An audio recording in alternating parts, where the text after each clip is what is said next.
मेरी अपनी इतला है, मैं आपकी आपको- इतला मैं- क्या? मेरी अपनी इतला है कि जनाब मुशर्रफ ने जब ये मामला अपने साथियों के साथ रखा, मैं उनमें से एक बंदे ने मुझे बात बताई, एक साहब जो वहाँ पे मौजूद थे, very senior man.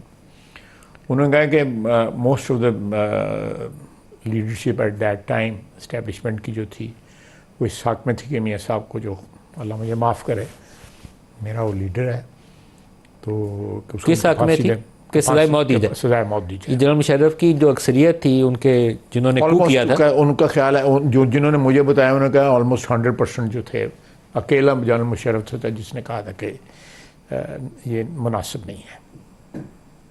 General Musharraf ने कहा मुनासिब नहीं है। मुनासिब नहीं है, बाकी साहब ने कहा जी कि नहीं मुनासिब बाकी कहने वाले कौन थे? जो कू प्लॉटर्स थे जिन्होंने कू किया था? नहीं, जो उस वक्त की लीडरशिप थी, इट वाज कू से बाद की बात, कू के बाद की बात।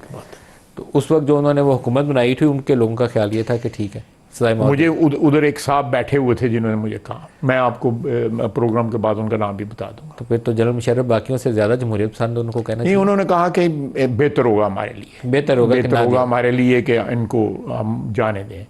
मैं उस वक्त, मेरा ख्याल है सऊदी अरेबिया और कतर और यूएई, इन तीनों ने जो एफर्ट शुरू किए हुए थे, वो भी इसमें मेजर रोल उन्होंने लेकिन वाशिंगटन की बैकिंग थी उस पूरे प्रोसेस का।